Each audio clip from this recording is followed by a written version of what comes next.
I have to take this to myself. Okay, recording has begun. There he is. I mean, if you really want to just be like the voice off to the side, and we'll just like glance this way. You? If you want. No.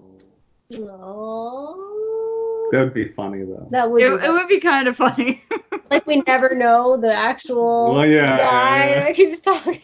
If you want, like I don't want to, force you being on camera or anything like that. So it's totally up to you. Show me how I look again. Right here, honey. Oh, I don't know how to make it big, but it's here. See there? There you are. I can't see you. I can't see it either. I don't know how to show. Window? Oh, no. Nope. Note? Nope.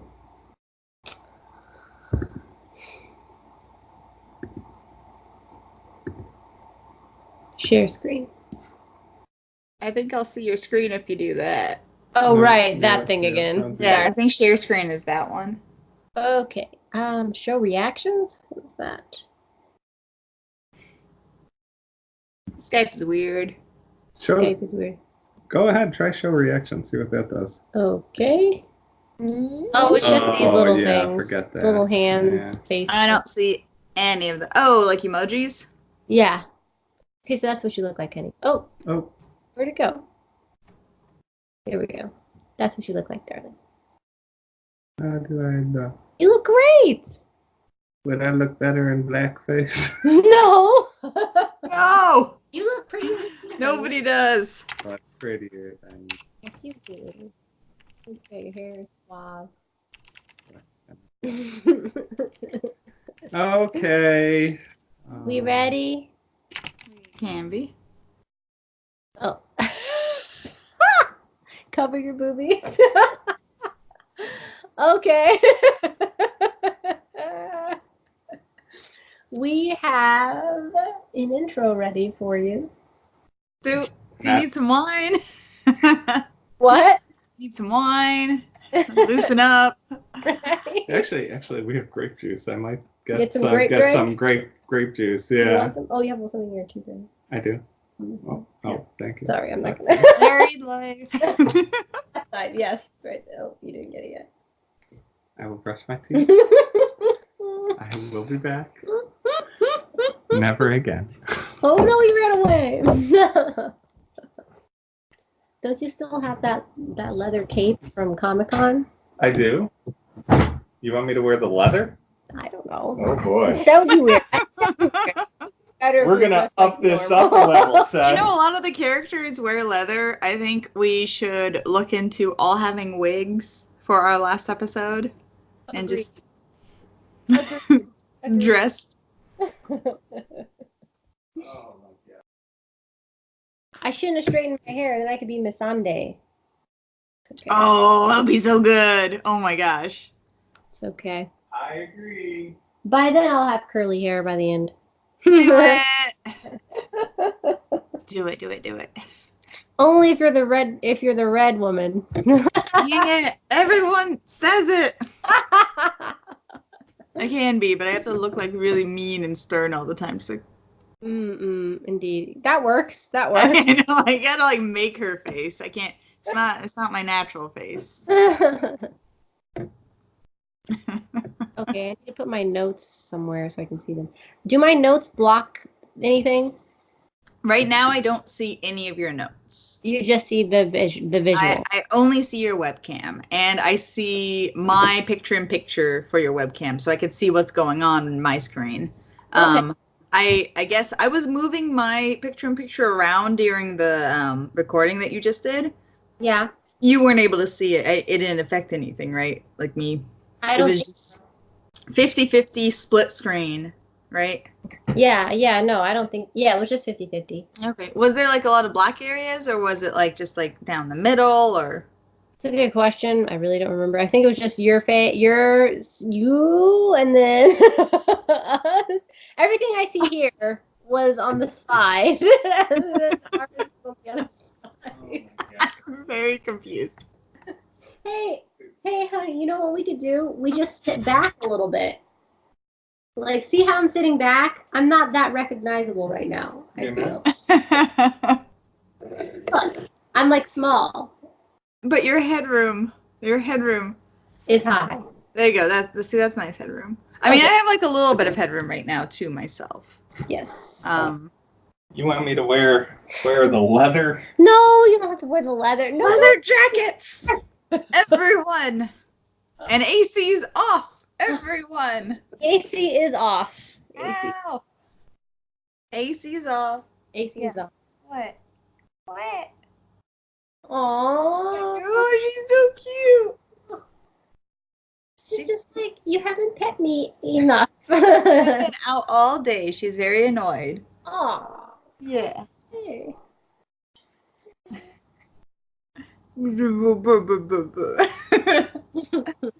They're both like this. They both fight over this spot. Like they take turns. They love it. It looks like They a pretty comfortable spot. It is. It's like You're a not pillow nervous top. about falling off though, like if you move your chair. I jiggle them a bunch. They seem fine. They do seem fine. That's sweet. The other cat, I'm worried about her falling off. She's the clumsy, floppy one. She's a floppy cat. Like she's not like overweight really or particularly clumsy, but she's just floppy. You'll This need the looks- leather now. Yeah. Leather. Messed up. Ah. There we go. There we You go. get some sunglasses. Oh my god, what if you wore sunglasses the whole time? What do you think, honey? That looks ridiculous. This also looks ridiculous, I think. But is the host. I think it And actually looks good. yeah, I don't think it looks bad at all. I really don't. Yeah, me either. Show me and big. Okay, hold on. How did I figure that? Oh, yeah. Oops, I just turned this off. Ah. I turn this back on and go like this. See? That looks pretty good. Yeah, it really doesn't look bad. And I think it'd kind of be funny if you added sunglasses and you get a little bit more privacy, but you'd also get a little bit more like This guy's great. vague cool host vibes. What do you think, honey? The cat is disturbed. The cat is looking right at me.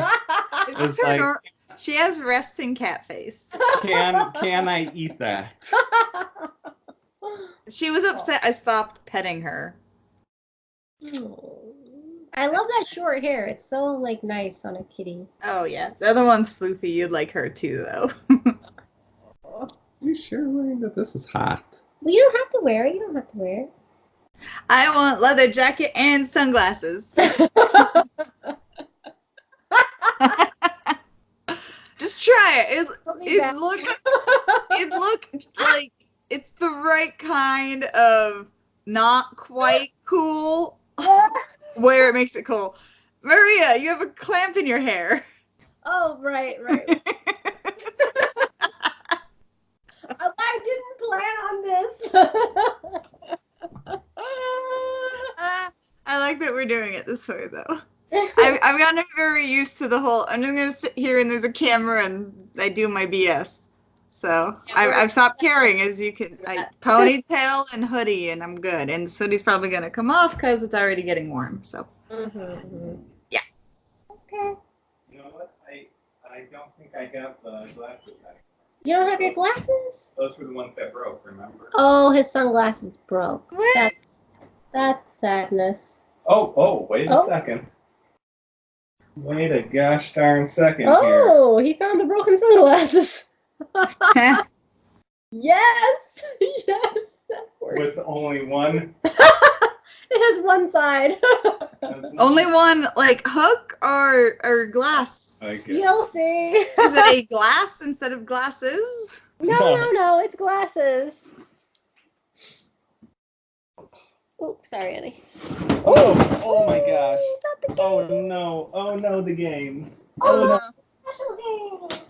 Oh no. Okay. Oh no. Oh goodness. Oh no. What is going on here? Oh, Lord. Oh, no worries. That was just Catan. Oh no, all the pieces. Okay, we're good.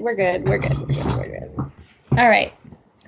Here is the man of the hour. Hell yeah! That's perfect. That's exactly what I was picturing. Show this thing. Okay, that's actually perfect. Because it wouldn't work if we took ourselves 100% serious. And so the fact that we don't, it makes it better. It makes it so much better. Legit. Oh my gosh. They're gonna say so many bad things about me. This is not funny. They can't if you're self-aware. Oh See? man, I'm self-aware of how much I look like an idiot. Oh no. All right. No, you don't. All right. Okay, well, All right. you got to bring your computer a little bit in, because if you go in to look at it, you're going to be off frame. Yeah. So I need to like basically memorize this. No. Just bring your computer. Oh, now I just moved my computer. Yeah. Keep your computer where right it is. there. Maybe put it on your lap.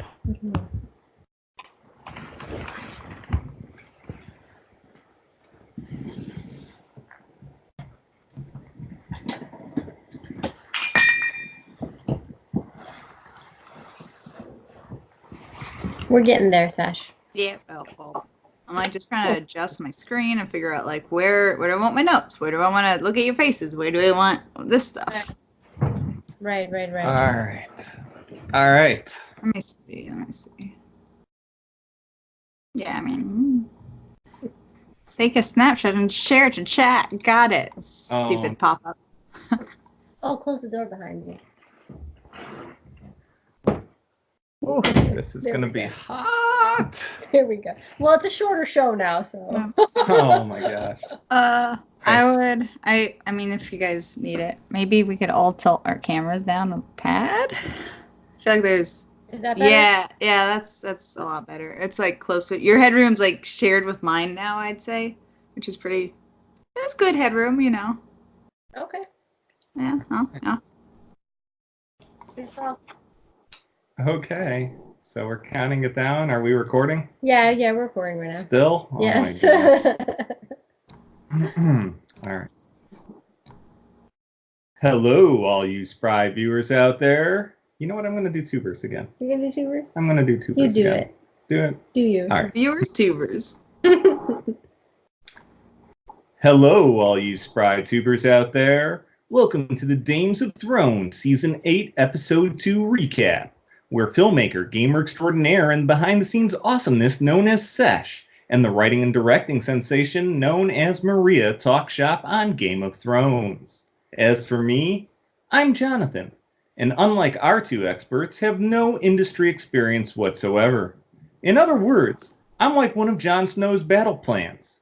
Wildly unprepared, completely inadequate, and exudes the fact that I clearly know nothing, followed by derp face. And now to your Dames of Thrones, Sesh and Maria. I like that intro. That's a good one. That's a very good one. That's a good one. Excellent. All right. We hit it again. We hit it. Very good one. All right, let me switch. Oh, the derp face. Oh man. He knows nothing at all. Pretty much true. So, I think I'll get this show started. What one aspect of the show stood out to you the most? Sash, you want to go? I do, because this made me really, really excited, and the more I'm thinking about it, the more it makes me even more excited. I really liked how they presented the idea of Bran and the Night King being rivals, and why, and how meaningful it is that Bran is life, its memories, is what, their existence has been, and the Night King is, what they present death as is just forgetting everything and nothing mattering anymore, and there not being a past and erasing everything. And I loved how much like Sam took to that idea. And I don't know, maybe it's because I'm a filmmaker, so I see the importance of storytelling and like remembering history and that kind of stuff. And I really like that. Like that felt like it was a like just theme for the entire series, like a deeper rooted theme for the whole series. And for them to have it in this episode and at this late in the stage, I still felt like it was really meaningful, and it's like straight from the horse's mouth. I feel like that's really something that George R.R. Martin, if he hasn't already hit on it on the books, because I haven't read them, I think he will be in future books. Like that sounds, it's too perfect thematically for everything that is Game of Thrones. Very cool. Very cool. For me, honestly, it was everything this episode. I mean, I really did. I thought this was a phenomenal episode. It really did give the viewers the interactions between the major characters that appeared glossed over, I guess one would say, in that first episode. And to be honest, I sort of felt that with season 8, if season 8 had just started with this episode instead of the first one, and maybe cut that first one down to 15-20 minutes and fit it in into one episode, I think I would have been a little bit happier with it in terms of how it worked out. So really, that's what I have for this. I just thought it was a really great episode. Yeah. What stood out to me was Tormund. I mean, I feel like he stole the show. Every scene that he had was the most memorable, the most entertaining, engaging. And, you know, he really cares for Brienne, and I think he's great. I think his flaming red hair was all over this episode. That was beautiful. He was wonderful. I'd follow up on like what you were saying too. I feel like this episode was a much needed calm before the storm, and these character interactions that we've been, I feel like, missing for a while. Everything has felt so rushed for, I don't know, maybe like 6 episodes, that it felt good. It felt like I wanted a little bit more, but there wasn't much more I needed, where I felt like with some of the more recent past episodes, I needed a lot more to be really satisfied with it. And this one, I'm pretty dang satisfied. I'm really glad they took the time to have this breath, like this literal like calm before the storm, like I already said. Yeah, this was great. So our next question is, what got you furious about this episode? Yes. Go ahead, Sash. I got one. I mean, I'm sure, you know, you guys will have some strings, and I'll probably tie into those and feel like I have other things that annoyed me a lot, because there's always something that annoys me. It's me. There was one moment of, I'd say, really horrible dialogue, because it was very forced, and it was very much just the setup. It was Missandre and Grey Worm's little conversation. And it was the line where she just suddenly says her people are not fighters. And, you know, she has to say that just so he could have that fantastic, smooth, real good line. Like, she had to set it up, you know, our people are fighters and we will protect you. Like that. And that's a great line. That's fine. That's them. That's a great little back and forth between them. Like that little moment. The whole conversation, that didn't flow naturally from it. So there was just like a sentence that was missing from what the previous sentence was. And then when she just says, "Oh, my people aren't fighters," it felt it was really like, just like, we have to get to her saying this line, and they skipped a step. Like they just skipped a step, and it's like, it's just little dialogue bits like that. But that was, I sometimes get mostly frustrated with the things that are like the simplest to fix, and something like add in one sentence and it would have been better is a simple thing to fix. So that was my little annoyance. There's a bunch of other little ones, but I don't think the others are, I think the other problems were probably more nuanced, so not quite as easily fixed. Yeah. For me, nothing got me super furious about this episode. As I said, I thought this was absolutely great episode. That said, I would have definitely liked to have seen a more drawn-out trial of Jaime Lannister. In this case, the trial was actually more like a job interview. There wasn't much. I can see that. Wasn't much to it. Really, I would have liked to have seen it more drawn out. I understand if they cut this down for time constraints, but it would have been nice. What really hurt, though, at least for me, was having Arya and the Hound's reunion interrupted by Beric Dondarrion. I was looking forward to that reunion so much, and it sadly got only a couple lines, and it seemed like it deserved a lot more. I would have liked one of those, like, you done good, kid, like, sort of talks, and it was missing. I missed it. I would have liked to have seen that, so. Yeah. For me, nothing really got me too angry. I was pretty satisfied with the interactions that was going on. I felt like it was a well done, well thought out episode that satisfied me a lot more than the first episode. Except for showing Arya undress, it felt pedophile-y. It was like, that's not necessary, I think. Yeah, like we remember her as a kid, but even like the youngest, we would probably peg her like what, 11? Like she was maybe 11 in the first episode, right? Yeah. Probably. So she's like 21 now. So, but yeah, it's weird because like I know you as a kid. Oh God, like I was actually deeply concerned that they would go there and actually just show her. I was like, oh, I really hope they don't. Like they should know better, and they did, but it was still oh boy, she grew up fast. I read.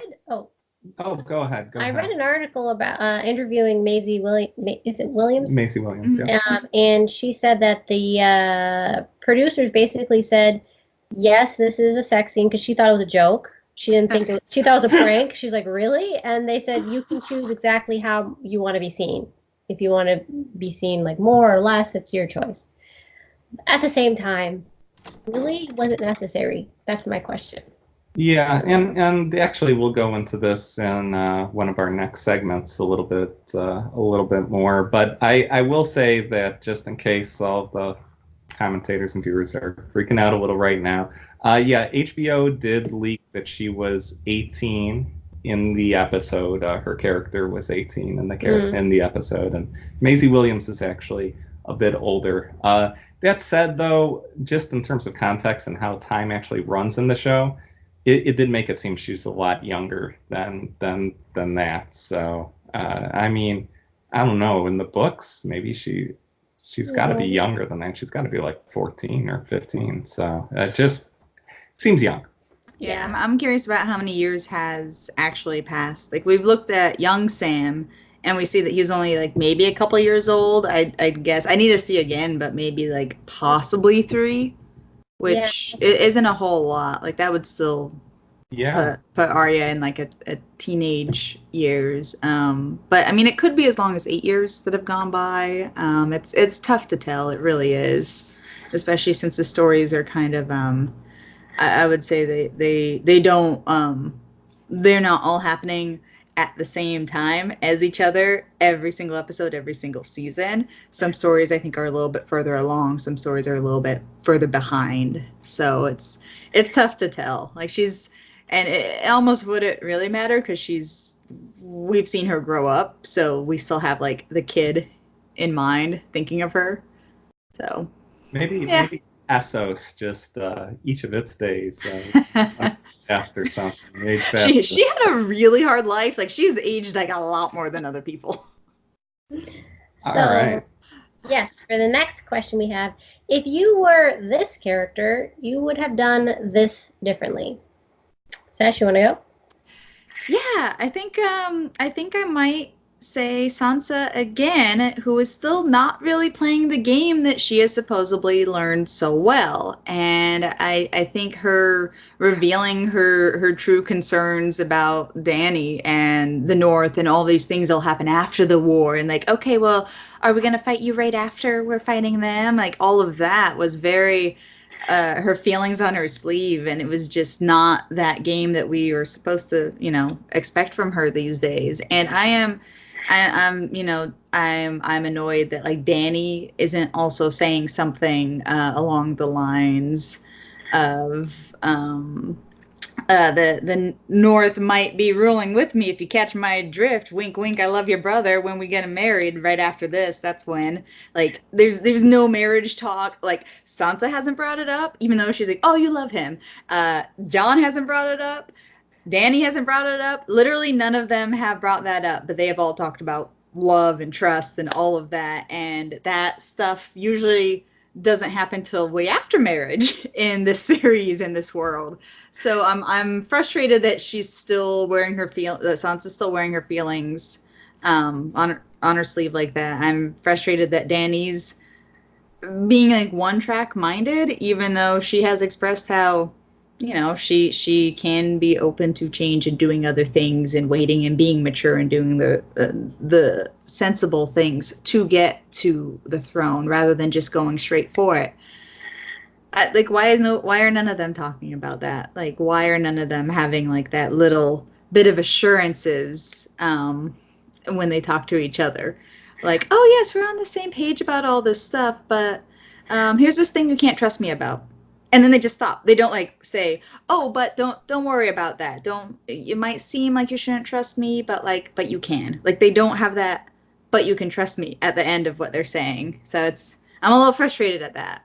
Well, I think they both know that, if Dany and Jon were on the throne, Jon wouldn't be doing any ruling or representing of the North. He just kind of would melt into Dany, and that would be it. I think I agree with you, but I don't think the characters in the show agree with you. I agree with both of you. And Sasha, I think you said it pretty well, because I sort of had similar complaints here. For me, I picked that if I were Dany, that when Sansa asked about the North, I would have very simply said something along the lines of, we can work this out once these battles are over. To rule over an entire continent without help is impractical. Yeah. And I will need dependable allies to the crown. Yeah. But right now, prepare a united front for the true battle ahead with the army of the dead. And, if we can make it through that, arm in arm, as brothers or sisters or whatever terminology she wants to use, then everything will work itself out. Mm-hmm. And I think that's really all that needed to be said. Like, it is not rare within this universe to have allies. It is not rare to basically have, one sector governed by another nation. Like, they're loyal to the crown. They don't have to be slaves to the crown, to you. They just have to be loyal to you. And I think that is something that, quite frankly, she still has not learned over this entire journey. That she should have learned. She's the breaker of chains, yet at the same time, it really seems that that's what she wants. Chaining people. That's a good point. Yeah, she really should have just said, we'll cross that bridge when we need to, but I think it's going to be an easy bridge because we're getting along. This is a good thing. Let's go fight those dead. Nope, that wasn't it. It feels like it's slightly forced conflict. So for me, if I were Jon, I would have shown a bit more affection to Dany instead of lurking around and avoiding like a wimp. I mean, it just makes her nervous. Like, she is a little bit of a loose cannon. I would not make her feel uncomfortable by any means. She's got dragons, serious. We know he's worried about them. We saw the looks he was giving them last episode. I mean, if I would have been a little more, manly in that situation. Yes. Yes, I am true heir to the throne, Daenerys. Not like that. And you are my aunt. Not like that. But you know what? Let's knock boots before this battle with the dead happens. I'm Jon Snow. That would be quite a character change, huh? You'd be like, where's this Jon Snow? I like the way he presented it by being in the crypt, and then she asked the question. That was well done.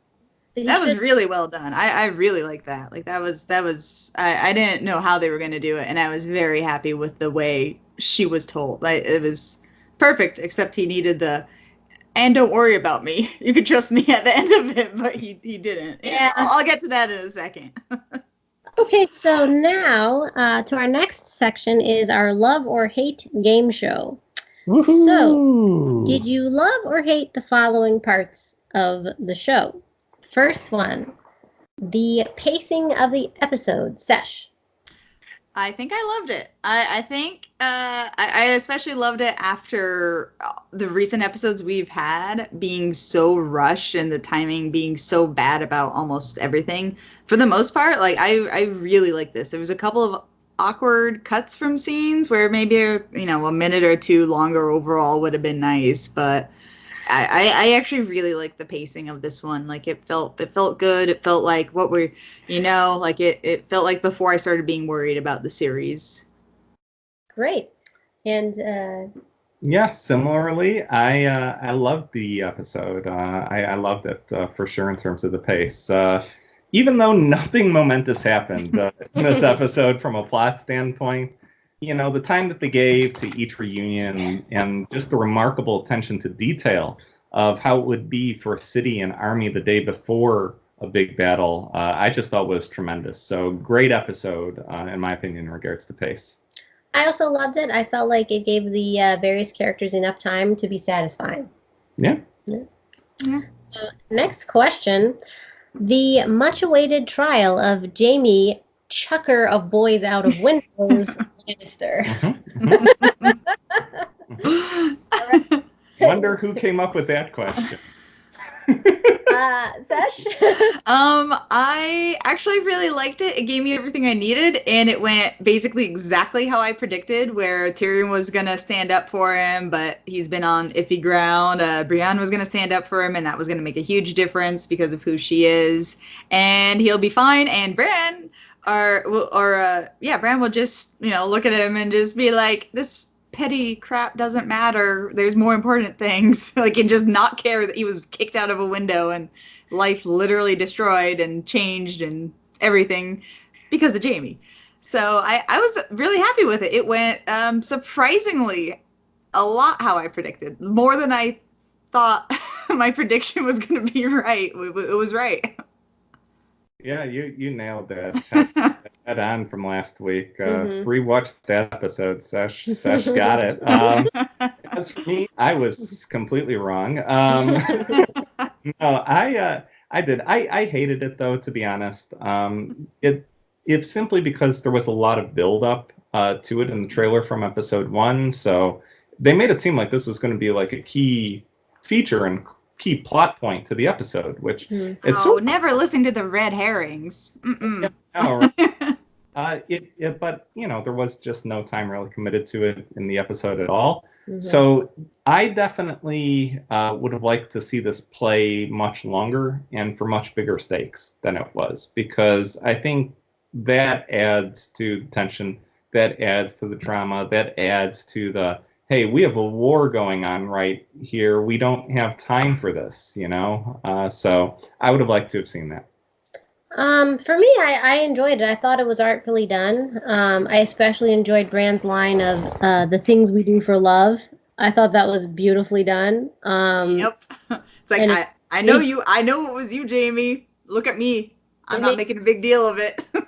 Well, which was great. I felt like it spent enough time. I feel like there wasn't really a ton of time to spend on that for the episode, since nothing else was going on. They needed to fill the nothing, and it was important. Anyway, next, the big battle plan.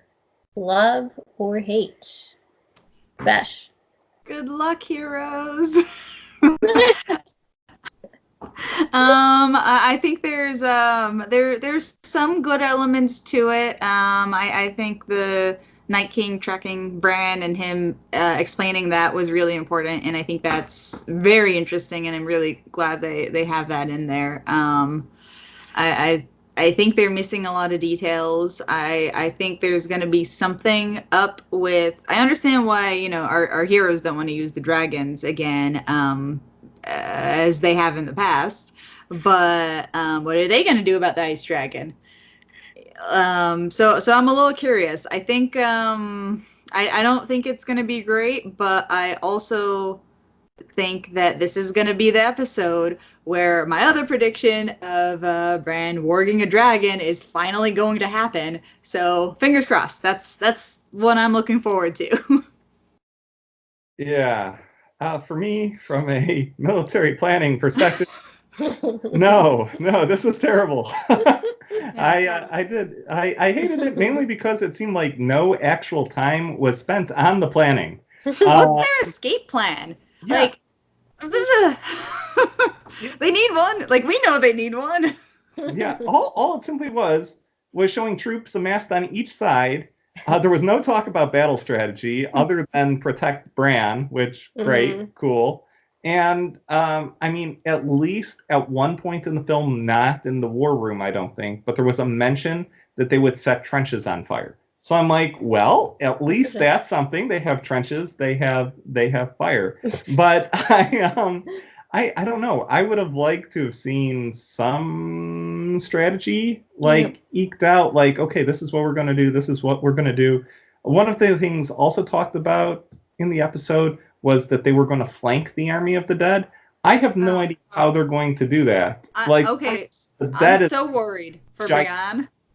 Yeah, me too. I'm really worried for Brienne in it. Like, why is she out there? That is not what any of her skill set has been. Like, yes, maybe out there and fighting, but she hasn't been like a leader. Like she's a loyal knight. Like she just has like a different kind of skill set and mentality that doesn't suit her for like big battles and coordination. It suits her for her fighting someone and her saving someone.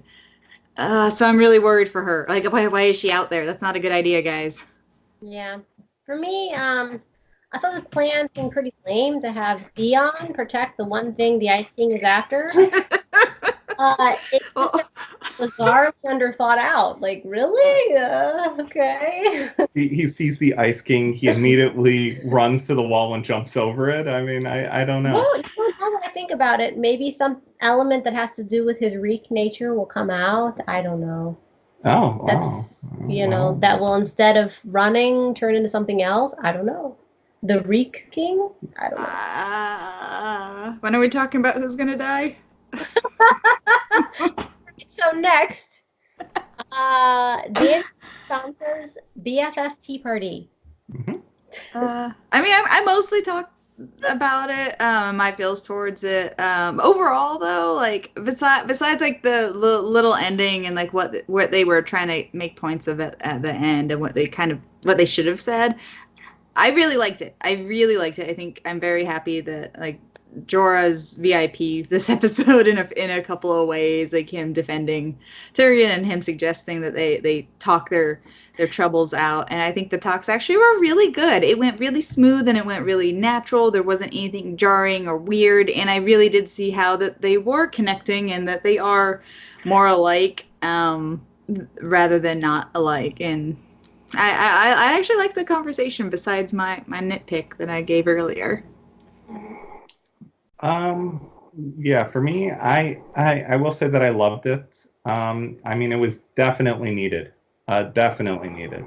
That said, I mean, again, someone just needs to speak up and say, listen, this doesn't matter unless we both survive. So let's spend our time fighting the army of the dead together, and then we can have that discussion on the spoils of war and royal procession. Yeah. And again, Dany did the same thing earlier in the series where like she wanted to know the royal procession like now and like what was going on. And it's like who cares? Yeah. Like win the war, then deal with the procession later. And this reminded me also of with Renly and Stannis.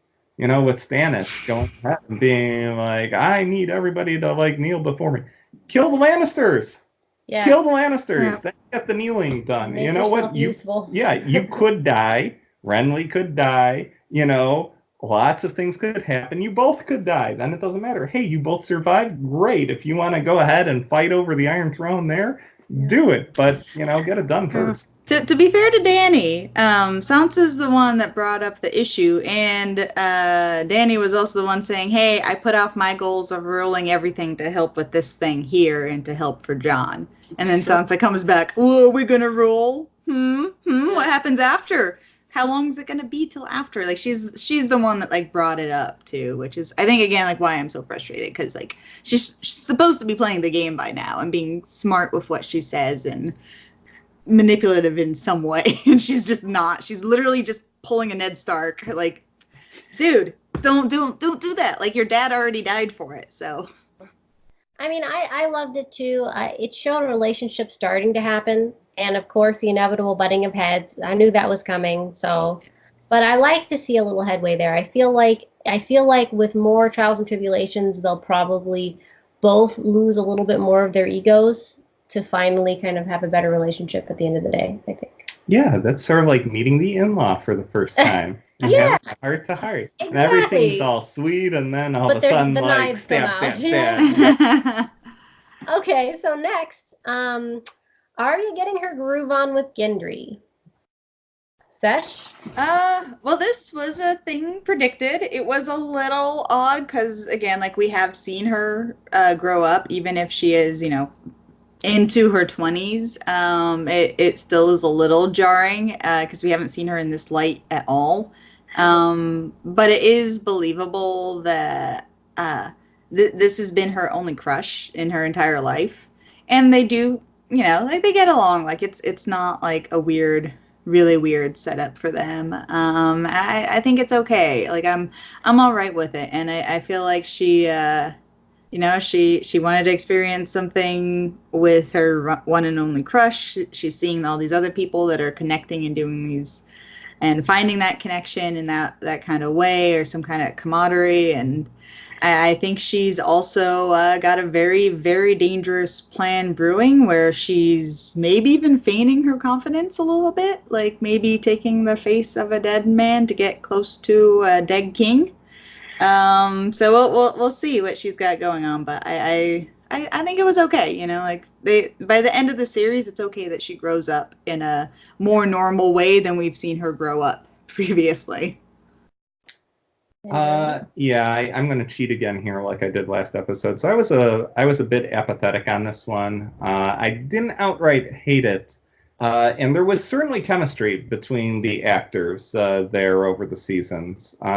It's just that the scene itself, it felt a bit forced. And at the same time, I do, whether the point of it or not, like I do still view Arya as a young teenage character in the show. So for me personally, it was a bit awkward, viewing it, despite Maisie Williams, she's in her early 20s now, and her character is supposedly 18, according to Game of Thrones, because they put her in a maturation chamber when she was in the House of White and Black. But I don't know, it felt a little bit awkward to me, so I can't say I loved it.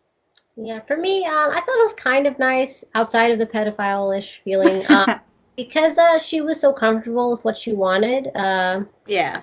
It was cool. Like, she didn't care, and she wasn't self-conscious about her scars or anything like that. She didn't even care about what he thought about her, or even if he liked her. She was just like, you're gonna make love to me, so that's it. that might be the one thing that did bug me with it, is I wish she did have a little bit more heart in it, like or he did, or just like a little bit more connection between them, because they've been through a lot of stuff, but like that romantic connection, like there was flirting and smiling, the previous episode, which is like the first time they've reunited in a while.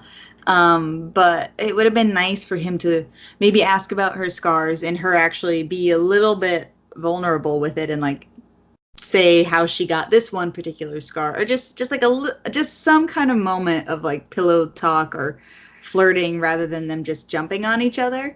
It almost felt like it was something that she was doing that could have been like from like her previous life, and she's not that person anymore. So in a way, maybe it was forced, like, she had this one guy she had a crush on, and she never made a move. She couldn't then. It wasn't the right time. Is now the right time? Well, she's not really interested in that stuff anymore, so maybe she should just try it anyways and do everything she needed to do as Arya. Like there was something a little emotionally off about it. It's hard to pinpoint. I think we'll see as new episodes come out. So next, Jon coming out of the Targaryen closet to Dany. Sesh, love or hate? Like I said, I think the presentation was really, really good, really sincere. It actually flowed really naturally. It was good. Except Jon did his normal thing of having terrible timing and saying too much while also not saying enough. So again, he was somebody who needed to have just one more. He needed to have another sentence at the end of it, like, "But don't worry, I don't want to rule," or "Don't worry, I want you at my side to rule," or "I want to follow you." Like he needed to say one more thing, and he wasn't saying that thing to incite trust from Dany. He was kind of just like, "Hey, I guess we're rivals." It was kind of weird. Like there just needed to be a little something. I'm gonna jump in there and say I don't think that was on Dany's mind. I feel like she wasn't worried about if they were rivals. It seemed like she was so in love with him that she's like, "Oh, that means you're gonna be on the throne. Now you better love the Targaryens because that's me. That's my vibe." I didn't that vibe that she was so. I think she's too in love with him. I think what she cares about now is his loyalty above everything else. So her first sentence that came out was, "Oh my gosh, that makes you like the true king." And it wasn't, "Oh my gosh, you're my nephew." Yeah. I granted. But she doesn't care. She's in love with her brother. I mean, that's like. Wait, did she? Yeah. No, she didn't. They didn't show it, but I'm sure they did. I don't think they did. But I will say fairly that we can't be sure if they're gonna make that something that either of them care about in this show. Like they might just go with it being okay, which is kind of ill. But I'm still kind of pushing just like the marriage. It's already too late. Just be friends and let it all happen. It already happened. It's a different world. It's fine. They're not brother and sister. They're let it be. But yeah, like that wasn't a concern of theirs. They still haven't said if that's going to be an issue. That's true. I mean, okay, for me, I did sort of like it. I won't say completely loved, but I did sort of like it because it came out a lot more naturally than I expected, and that harkens back to what Sesh said there. I'm not going to give it a full-blown love because there was no actual resolution to it. The scene just cut away, and that said, I did think it was handled a lot better than I was expecting it to be.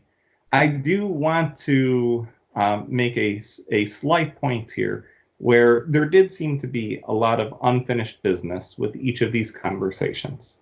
That's true, yeah.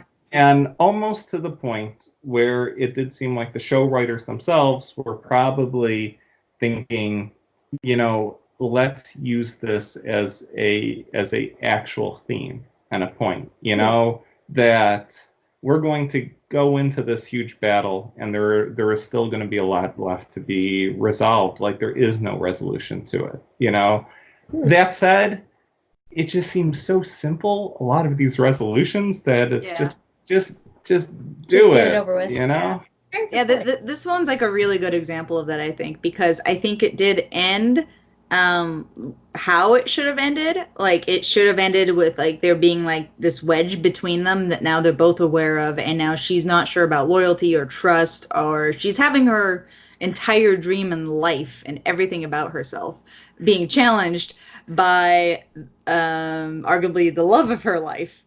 And so that's a sucky way to go into battle, but a good cinematic way to go into battle. So like I'm okay with like the filmmakers doing it that way. I'm mostly frustrated that they didn't take the step to have Jon try to express that she can still trust him. I think it's good that it still ended on a note of her not being sure if she can trust him. Like that's fine, but it's just stupid Jon. He literally confesses everything all the time, like just all the time without saying like but you shouldn't be this angry at me because like I am still a good person, or you can still trust me, or any of that. He never defends himself, and he really needs to start doing that. Like he's literally died because of it. Very true. So now the next question is, who will kill the Night King? Sesh. No one. There's possibility. A really, really small possibility of maybe Theon, but I really doubt it. I think he's just going to be a sacrifice. Very small possibility, maybe of Jaime, of playing more into like the Kingslayer or Jorah and him being taken out by it. But I really don't think he's going to die. I think the Night King's going to sit on the throne. Jonathan? For me, I'm still going to stick with what I said last episode and stick with Jaime. I do know he doesn't quite fit into the Azor Ahai prophecy or legend as much as other characters do, per se. But I still think his Kingslayer name is a foreshadowing, and that his last act is going to be giving up his own life to save all of Westeros. So I'm going with Jaime. So I'm going to piggyback off that one and say I think Jaime's going to try. The Night King's going to almost kill him, and Bronn of Blackwater is going to ride in and shoot the Night King dead. Ooh. Oh, that'd be fun. Nice. Let's go, Bronn. All right, so next question. Who is the next main character to die? Sesh. I mean, I could list a few I think might die this episode. I don't know exactly what order. I think our Bear Queen is gonna go. Unfortunately, don't look at me. This is gonna be the show. Just mentally prepare for it, okay? So I think the Bear Queen. I think Pod. I really think him because a lot of people are connected to him. A lot of characters like him. He doesn't. Oh, I hate saying he doesn't have a purpose in the story, but he has fulfilled his purpose. He's learning how to fight, so he's getting out there. And I think Tyrion's going to feel really bad about it because he gave him too much wine, which was also foreshadowing in my head. And let's see. I think Theon's going to go this episode, as well as I've been worried about Brienne's lover boys, but right now that she has become a knight and they're putting her on the front lines instead of being a bodyguard, I'm worried for her as well as her lover boys. So that's like, I think we're going to lose those 5 people. Okay. Jonathan? Well, we do certainly have options, don't we? Yeah, I think Theon is safe now from being the first one to die. I've been on the whole Theon's gonna die next train for a long time. But now that he won't be on the front lines and is guarding a tree, I mean, if he dies doing that, I mean, oh my gosh. Is Baron Dondarrion a major character? Probably not. So, you know what? I am going to go with Rhaegon, the dragon, being sniped. So what would be Jon's dragon? Maybe he even takes to flying it, and he gets sniped down. So I think it's actually going to be Dany. I think she's going to be trying to save Jon. She'll be on her dragon and not expect the ice flames to come at her from the undead dragon. And I think she might die only because, for Jon, all women have to die to make way for his ultimate purpose. I'm kind of thinking that might happen with Dany. I think you might be right, but I don't know about next episode. Right. So next question is, who do you think is going to wind up on the throne? Night King. Jonathan? I'm going to stick with nobody, and that the show is all about the fall of the Seven Kingdoms and the Iron Throne and the rise of I don't know, either republic or democracy, but basically it's going to need to be completely rebuilt just by the people. I'm changing my answer to that. Ooh. I think Gendry might end up on the throne. He will probably be the only one left, as he is surrounded by all the dragon glass and has all of the weapons. And I think he understands how to, keep his nose to the grindstone. He has a more people understanding. Like, he's a king, but he's also a man of the people. I think he might make it. Mm. And Arya might fix that for that. So. Hey, All right, next section, fact or fiction game show. Are the following fact or fiction? Number 1, Khaleesi is number 48 in most popular baby names for girls currently. Sesh, fact or fiction? For animal babies, not human. Knowing people today, it's probably even higher than 48, or lower, whatever the terminology is. It might be like number 1. That said, I'm going to go fact. And on a side note, Tormund should be the number 1. Number 1. So, Jonathan, you are correct. Every time. Okay, next one.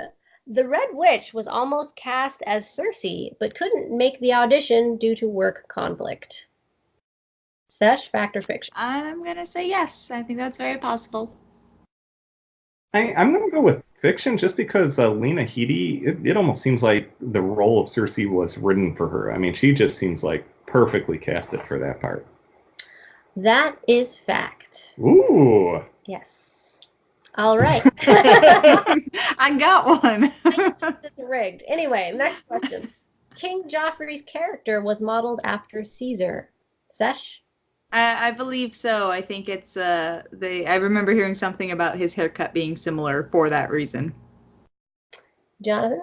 Yeah, no, I'm going to say fiction on this one. It seems like they'd model the character after one of the bad child kings of England. So I'm going to go with Edward VI that they modeled after. He was actually modeled after Caligula.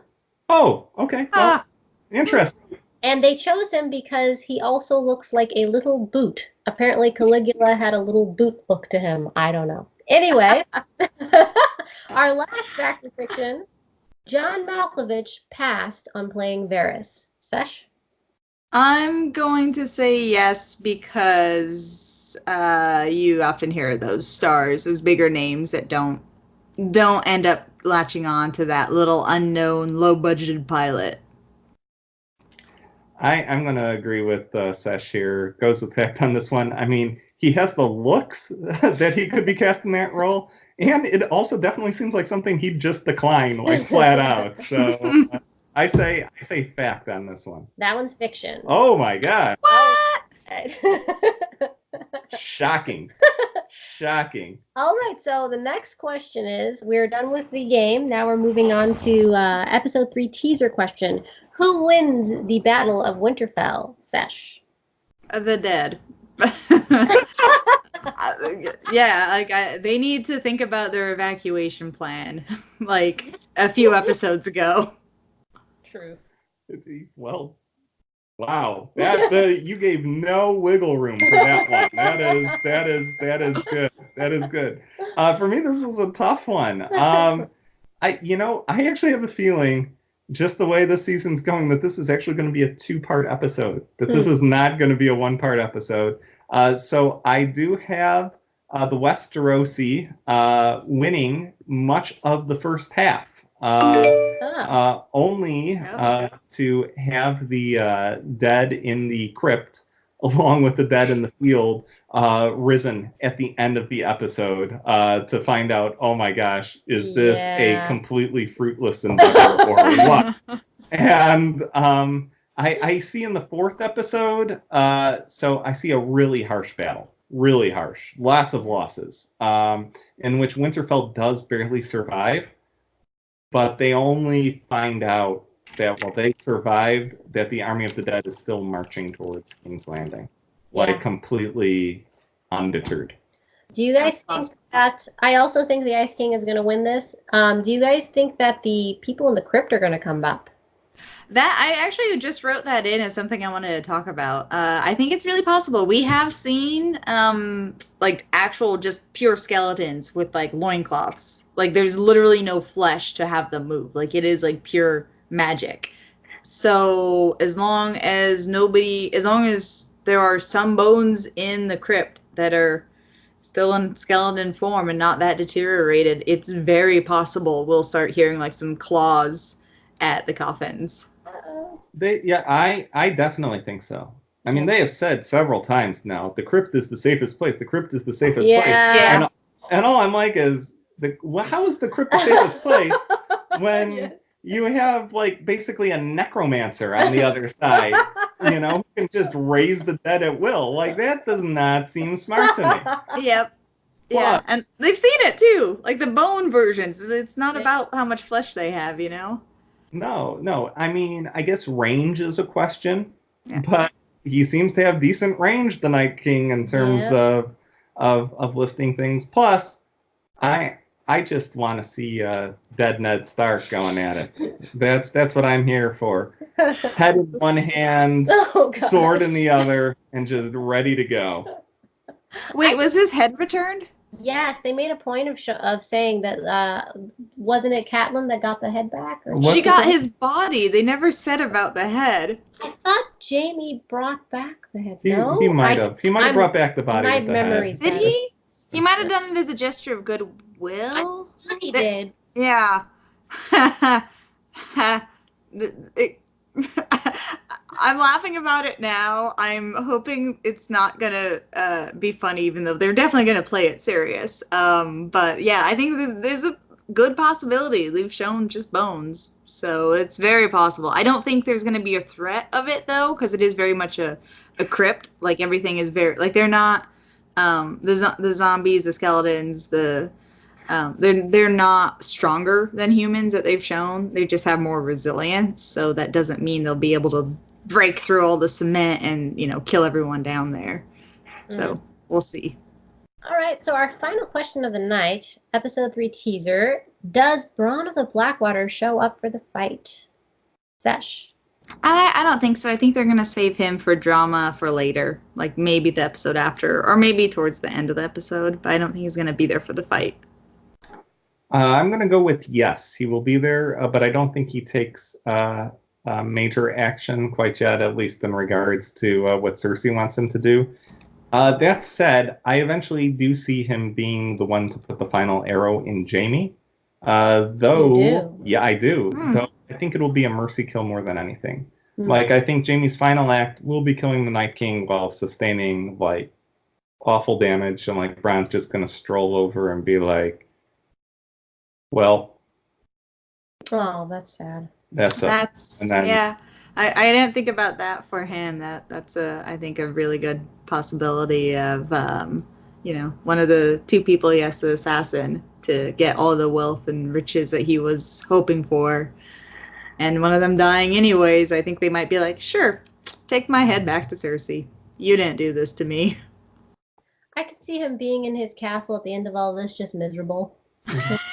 No friends. I got a whole lot of money. So for me, I think he's also going to be at the battle. For me, I guess I'm more hopeful that he's going to actually save Jaime or Tyrion from a White Walker or the Night King when you think he's about to try to shoot Jaime or Tyrion. So Yeah, I think that's a red herring. Like, I think it was betray your buddies. Look, he's gonna go fight them. I don't think he's gonna actually betray them. They've worked too much on like connecting and what he would and wouldn't do for money and where he does draw a line. So I don't think he's gonna be betraying them. Yeah. All right, so that is the end of our show. Do you want to wrap it up first, Jonathan? All right. I got a couple other things I've been thinking, actually. You mentioned the idea of luring the dead to King's Landing and, blowing up all of the wildfire there. I think there's a couple of different ways. I think you might be right. I think you're really onto something, that one of those things might happen in a couple of different ways. One way is maybe that's why none of the characters have been actually worried about the ice dragon, because we're actually just going to not see it, and then so none of the characters worry about it in this episode, because the writing sometimes isn't that brilliant. They might be doing just a surprise attack on King's Landing that we might see very soon, maybe sooner than expected. Or I think it might be, that idea sounds so good. I think it might be Tyrion's redemption of a very good idea to have to save everyone. I think he's going to have another Blackwater moment very soon. And it's going to be a really good, brilliant idea. Fingers crossed. I really hope he does, because he needs it. He needs his redemption moment. That's true. He's going to sneak through the sewers and blow it up with wildfire. that is what he is known for. It's the Tyrion. Yep. So that's one little prediction I'd like to add to somewhere in the last few episodes. I think we'll see. All right. Well, thank you. And thank you all you Spry viewers out there. Honestly, this was our season 8 episode 2 recap. We hope you enjoyed it. Hopefully we added a little more thought and knowledge and talk about what might be going on in the episodes to come. I know we're really excited about these final 4 episodes. I can't believe there's only 4 left. That's crazy. So if you like this video, please share, like, subscribe. Honestly, any help you can give us is wonderful, and we love the support. And if you hated this episode, again, share, like, and subscribe twice. It's 2 times. Important. That's right, 2 times. 2 times. Other than that, we'll see you all for our episode 3 recap here on Dames of Thrones.